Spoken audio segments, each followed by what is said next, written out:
I would like to have you consider this a red pilling event. So if your prescription has run out or if you're feeling down and depressed, I have this prescription for you, a renewed prescription. I think I can give it to everybody that watches. And yes, that is tongue-in-cheek, and I'm playing games. So I began to look at, somebody sent me a list of 10 evil people and a list of people who got honorable mention, and of course a bunch of the people that I have looked at, including H.W. Bush and a bunch of the shrubby Bush bunch, and some of the folks in behind Obama, and Zbigniew Brzezinski and Kissinger, and Soros was just an also named, and of course, all right, no name McCain, were not on the list. So I sent them back what I thought was a revised list, and they said, yeah, that and much more. Please give us some more information about all of this darkness and what we, especially the boomers, but also the rest of you following behind, who were innocent, uninformed, patriotic, proactive Americans that said, what is happening to my country? And we really had no appreciation, and this is absolutely true, we have no appreciation how dark this has been. There are people that get on my channel, and there's some that say, well, it's all you boomers' fault, which is fascinating considering that H.W. Bush is a full generation older, and everything was pretty much in place by the time he got here. Certainly, there's nothing to brag about the two boomers, right? Well, the third one now, I guess, technically speaking, Trump fits as a boomer. Clinton and his infidelities, and of course the dark side, and being married to lovely Hillary. Little shrubby Bush, who, if he had two brain cells, they would overheat. And then we've got Trump, and I got my fingers crossed, because if he doesn't work, if the rumors about him, and there are many rumors, working with the military, recruited by the military, engaging in positive activity, if that's all a facade to just keep us sleeping through another few years, then we're in deep trouble. So what I would like to do is go back 100 years and take a look at from where we have come. And I want to begin, I'll make brief reference to, you've got McKinley and Teddy Roosevelt. Teddy Roosevelt has always been one of my heroes. He was a boisterous, bullish, proactive, outspoken, talk softly and carry a big stick kind of guy. He was one of the brightest presidents we've had. He was one of the most multifaceted presidents we have had. And he was can I still say this? He was a man's man. He hunted, he fished, he was in the mountains. He spent a year in Montana and the Dakotas, for which I give him great credit, and winters there as well. He did the African safaris, he went down the Amazon. He was, in many ways, a great man. I am not so sure with his trust busting that that's what he was doing. And I don't know that he knew that he was not trust busting, or whether he knew full well and he was simply operating for the benefit of the big guys. But when Rockefeller and the rest of them were getting trust busted, there was no trust busting going on. They realigned the corporations so that it did not look like it violated antitrust, and of course it turned into oligopolies as opposed to monopolies, and then they all worked together and did the same thing that they had done before. So how did we do? Well, not nearly as well as some historians of Teddy Roosevelt would like to think.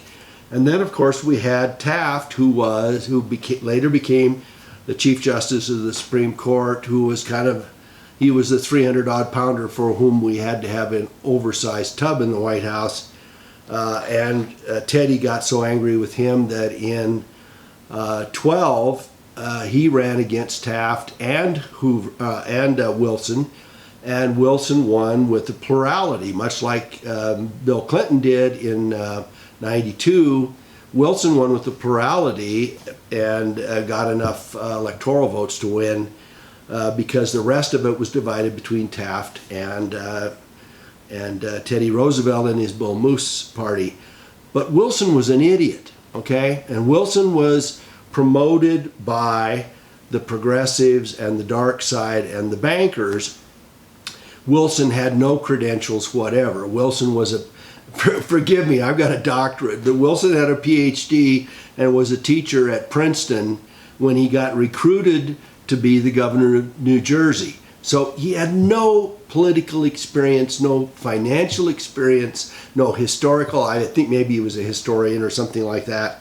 He had no major experience except that he fit the progressive mold and he had the right ideas to satisfy the insiders. So they recruited him to be the governor of New Jersey, for whom he was a governor for 2 years. This is like the community manager, Obama becoming president after a couple years as senator. And then he was nominated for and elected as president in 12, taking office in 13. And immediately, here are the things that he did. So he passed the federal income tax, right? He also, and this is a huge, huge thing, and for which there is a quote later on that Wilson said that he had gravely erred toward the end of his presidency, but it didn't look like that made any difference. And of course, to us, it didn't make any difference at all. So he was in favor of having a national banking system, a centralized bank, and that may have been one of the reasons, one, if not the only reason, why he was recruited. But he was an idiot. He didn't know what he was doing. And so the Jekyll Island dark central banker bunch that had 3 years before planned the central bank and put in a program that would meet their wildest dreams for something that had not been there fully in place since Andrew Jackson threw them out in the 1830s. And what they did with Wilson, I mean, first of all, they went to Congress and they passed this thing on the 23rd of December when most of the guys had already gone home, and the ones that were there were probably drinking hot toddies and eggnog. And they passed the law on the December 23rd, and that same day ran it up to Woody, and Woody signed it. And there's this picture of all these bankers standing around congratulating him for being the world's biggest idiot. And it made a great benefit to them because then suddenly they ended up running the national banking system for the entire United States. He was a Southern Democrat. He was a segregationist. He had no problem with lynchings in the South. So if you have some sense about the Republicans and Democrats and how the Republicans, at least historically, have been pro-minorities and pro-black, Woodrow stands out as a sore thumb in the early 1900s as a Democrat who was thoroughly aligned with the pro-segregationalist. He was an apologist for the Civil War.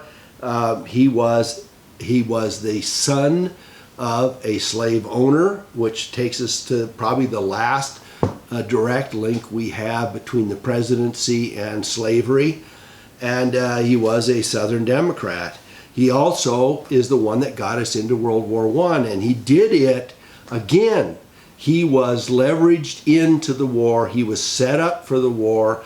I think it was the Lusitania that got him going, but the whole deal was just a setup to get us into the war. And of course, the Brits, through their bankers and the rest of that, sucked us into the war. He promised in 16 he'd keep us out of the war, and in 17 he put us in the war. Now we're going back again to Woodrow Wilson, and then he initiated Liberty Bonds and put us billions and billions of dollars in debt, and then he initiated the draft. So those of you that got drafted in the 60s and 70s and thereafter, you can at some level thank Woodrow Wilson for it. He also highly promoted the Treaty of Versailles and the League of Nations, and he promoted it all over, and eventually Congress and the Senate, I think the Senate was the one that failed to pass it, and then he had a stroke. And there is pretty good information that for the last year he was incapacitated and probably half brain dead, and that his wife was basically president, for which we have made some changes in our presidential operation since then. He was the president in charge during Prohibition and the 18th Amendment, and of course that was a big push. And he had his own liquor stock in the White House, and when he left the presidency, he took his liquor stock with him. He was also, and I'll give him credit for it, he was a promoter of women's suffrage and the 19th Amendment that passed in, interestingly enough, 1919. So then we had Harding, the big pro-business, pro-government teapot dome guy, and Harding's big push, which was much more important for him than the lynching problem, which he didn't seem to pay any attention to, was ship subsidization, and the ship subsidy bill was something that he pushed really hard. He ended up traveling all over the country. He went to Alaska for the first time. He went to Vancouver, and then he came down with pneumonia and had a heart attack and died. And in 1923, after only 2.5 years or so of the Harding presidency, we had Cool Cal Coolidge, who was president for 2 years, almost 2 years under Harding's remaining term, and then was elected himself in 24, and he continued until the election of 28 into 29, and declined to run again. Now, Coolidge was better equipped, not greatly equipped, but he had come up the ranks in Massachusetts as a state House member, state senator, lieutenant governor, and then he was nominated and for vice president and became the president, followed by Herbert Clark Hoover, who filled in and was the Commerce Secretary under Harding and Coolidge. Was a famous guy for having saved Belgium and provided private non-profit food to Belgium during the First World War. He was named as the food director by Woody Wilson in 17 when we became part of the war and took over seeing that food was given, and then he became Commerce Secretary under Harding and Coolidge. He was an engineer, a very bright guy. He had worked all over the world rescuing mining claims and mining operations. He was a stubbornly conservative guy. I have read what is called his magnus opus, which was not released until a few years ago.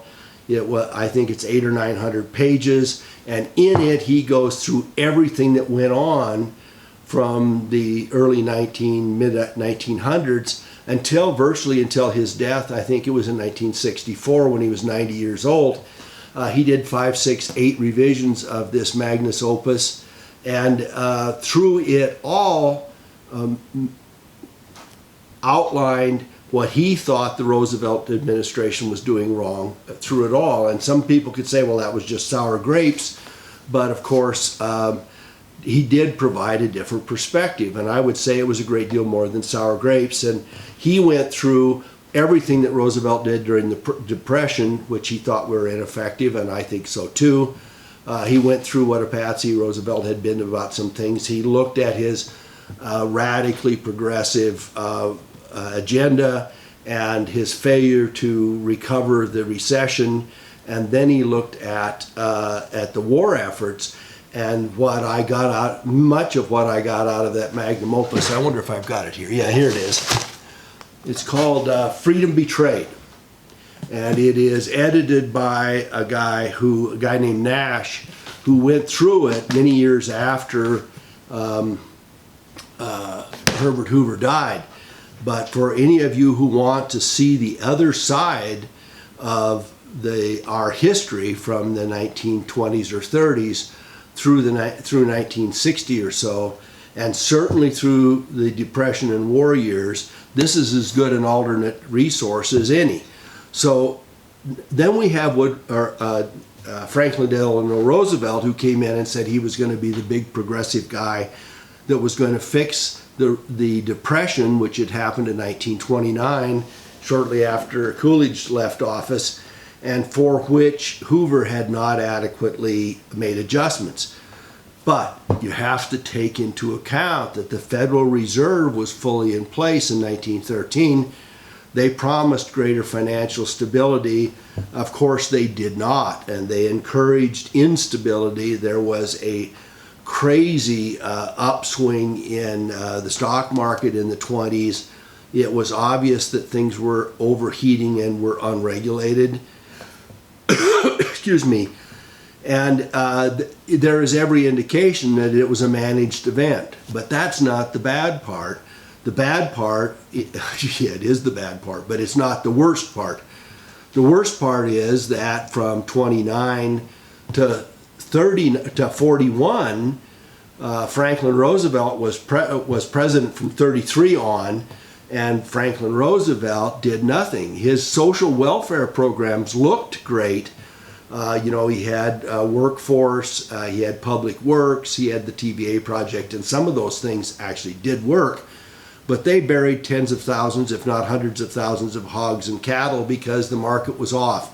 People were starving and standing in food lines while we were plowing under the produce of this country.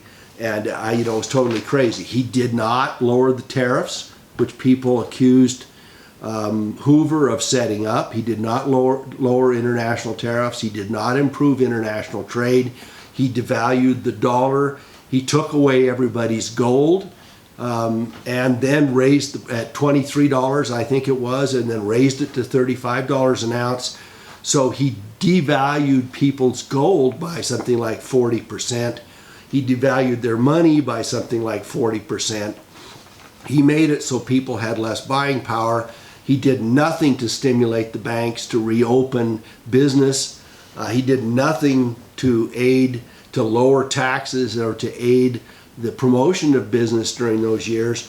And we actually fell back into a worse recession in 1937. Nobody talks about this now, but it was worse and worse. And when his Treasury, I believe it was his Treasury Secretary or Secretary of State, said in 39, our program is not working, we need to do something different, directly to Franklin Roosevelt said, well, I'm not sure I want to stimulate and promote it yet because I don't have my social welfare programs fully instituted. So I take that for many reasons to believe that there was an intentional damaging of the capitalist promotion and business promotion in order to make people hungry for social welfare, to make them more and more dependent. And he in fact did that, and of course only the war really saved that process and brought us back to more prosperity because we were building like crazy. Roosevelt also got us into the war, and you can take a look, I'll attach the links. There was every indication that he set us up for the Japanese instituting war against, not only against Pearl Harbor, but he antagonized them. We went into some of the shipping channels of the Japanese, trying to taunt them into to shooting us down. We did stuff in the Philippines. We curtailed their access to oil. We insisted that the Dutch shut them off from their oil supplies. We kept squeezing on them, and you say, well, gee, that was just inadvertent or part of the war. No, it was not. And there was a plan, an 8-point plan set up by the insiders of Franklin Roosevelt at his instance, and I can't tell you the exact name of the guy right now, but they had this 8-point plan for antagonizing Japan into being proactive and going after us, even in the late 1930s, in order to get us into the war. And of course, there's the Lend-Lease program, and let's add to that the Lend-Lease program was part of a communist outpouring. Not that it wasn't bad, that it was bad for the Europeans or it was bad for Britain. We certainly needed to help Britain out if that's the case. but it certainly was crazy as it relates to the Soviet Union. And we gave them billions of dollars worth of materiel that had nothing to do with Lend-Lease, had nothing to do with the war. We gave them butter and sugar and tires when the United States citizens were on rations.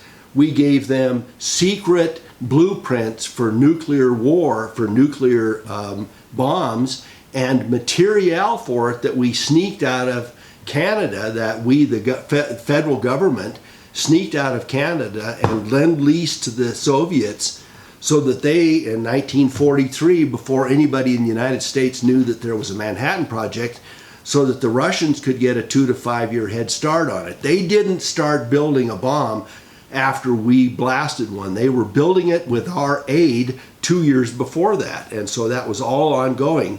And it was the promotion and security and benefit of Stalin, who Roosevelt dearly liked and figured he was buddies with. And it's totally not true. Worse yet, and I don't know how it could get worse, but worse yet, through the various treaty meetings that Churchill and Stalin and Roosevelt had. Harry Hopkins was involved, the Alger Hiss was involved, and then later on Steele, the Assistant Secretary of the Treasury, was involved, and they were capitulating to the tune of 20, 30, 50 million people and 15 countries in Eastern Europe to the Soviets, to the Russians, without any opposition at all. We conceded everything from Yugoslavia to the Balkans and the Baltic, from the Balkans to the Baltic, with no opposition at all. And if you look at it, it was readily agreed to right from the start. So then we've got Harry Truman, that Roosevelt made no attempt to bring up to speed, knowing full well he was terribly ill. Harry, who got us the nuclear war and gave us the infamous reputation of being the only nuclear antagonist in world history, the same guy who also ended up being promotional to Israel and traded his promotion for the formation of Israel after the war for the support of the local Israeli lobby in the general election, which was held in 1948. And he was willing to trade that off, even though his advisors advised him not to do so. So how helpful was Harry? Well, not very helpful. But Harry also said about Roosevelt, if you want to back up, as he was interviewed, that Roosevelt was one of the coldest, darkest people he'd ever known. He thought he was a great man, and that you had no idea what Roosevelt was really thinking. Then you move to Eisenhower, and Eisenhower, I believe, was positive and proactive. I think, again, despite the fact that he was a war hero, a general, he'd been advanced rapidly. He was our allied commander in Europe and was probably one of the most effective low-key presidents we've ever had. Kept the lids on things and made things look easy, despite the fact that he was,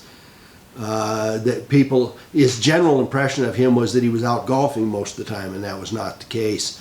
But Eisenhower also knew that what Truman had set up with the CIA and the undercover stuff, and perhaps also secret science, secret space program, etc., that he was not in control. And there's pretty clear indication that he got usurped in those areas. And his last 1960 speech that is widely quoted and has been recently quoted as a rationale for Q and for the conspiracy theory of Q, and hence the fact that those of us who have the same conspiracy theory can match ourselves up to Eisenhower and Kennedy. And then, of course, we've got Kennedy, who, for all the fact that he was mob sponsored and benefited, and he was given benefit for the Chicago and Illinois as a result. They looked for him to be another insider. His dad was a big alcohol player during Prohibition, and that's how they made their fortune. They had every reason to expect that he would capitulate, and he didn't. And when he didn't, the Cubans were mad at him, the Secret Service was mad at him, the military was mad at him, the pro-Vietnam guys, the oil and gas guys knew that he was going to get rid of their depletion allowance, which would cost them billions, a big number in 1962 or 3. You've got LBJ, who was by God going to be president no matter what. You've got the Republicans that were itching to get back into it. You got J. Edgar Hoover that was supposed to be forced to resign and knew Kennedy would not reappoint him. And J. Edgar and Bobby Kennedy were in face-to-face and face-offs. And J. Edgar Hoover wanted him out too. LBJ promised him to extend him even though he was over age. LBJ reversed the Vietnam thing. This is another piece. Kennedy had already issued an order to reduce the troops in Vietnam and had followed what he knew was the wise thing to do, but was holding it off till after the '64 election because he didn't want to be seen as soft on communists and soft on war and soft on what then was considered, what is it called, the domino effect, and that he was not capitulating to the domino effect. So we had at least 7 or 8 different groups that all wanted Kennedy out, and they conspired. There's no way around it. They conspired to kill him. And finally, let's take a look at the modern stuff. I'll spend more time on LBJ and the bunch since then in another post, but just to give you a preview to coming attractions, you've got LBJ that reversed on Vietnam. He did terrible social programs that basically destroyed many of the minorities and family cohesion, especially among black families that were 80 or 90% father and mother intact, and by now they're 90% not intact. We basically kicked low-income minority people, men, out of their family homes so that they could get social welfare. We basically impoverished them and made life worse for them. And you've got, of course, the Vietnam thing. You've got his social programs and the rest of that. Did he do some good stuff, the Equal Rights Amendment and some other things? Yes, he did. But on balance, he was a very dark and evil man, a very narcissistic, if not psychopathic guy, and probably had ordered a bunch of people killed. He doesn't match the Clintons, but that's a big deal. And then you go from him to Nixon, and Nixon, I think, was in on Kennedy's killing as well. You've got Gerald Ford that was on the Warren Commission that set up the 3-bullet theory for the Warren Commission and was the House of Representatives member that was there that basically did the snow job on the Warren Commission. He was at the very core of it. Then you've got Jimmy Carter that was promoted by Zbigniew Brzezinski, who was an innocent Georgian governor, and the Brzezinski, who was leading the Trilateral Commission and was tightly linked with David Rockefeller and the rest of them, was a New World Order guy of the First Order and basically led Carter astray, innocent Carter astray. You got Reagan that I think was a good guy, but was forced, literally forced, and was told that they would campaign against him if he didn't pick H.W. Bush. I think the Contra stuff, the Iran trade deal and the rest of that was all H.W. Bush. Yeah, Reagan took it on the nose for it, but you got little Hinckley, who's a family friend of H.W. Bush as part of the assassination attempt. You got Clinton, who's a buddy of H.W., so it was Tweedledee, Tweedledum in 1992. Then you've got little shrubby Bush in 2000 that played games with the election and the rest of that to get, and forget the Supreme Court, that's before the Supreme Court, to become elected, who was backed by the other side, the Council of Foreign Relations and the rest of that, and had a plan in mind for toppling 7 Middle East nations even before he went in. So, and then of course we've got Obama, who's the MK Ultra Manchurian candidate. Here's where we are, folks, and it is a very long and dark history for more than 100 years. I got to get off here. This is the end of the program. If you like it, give me a thumbs up. Thanks so much.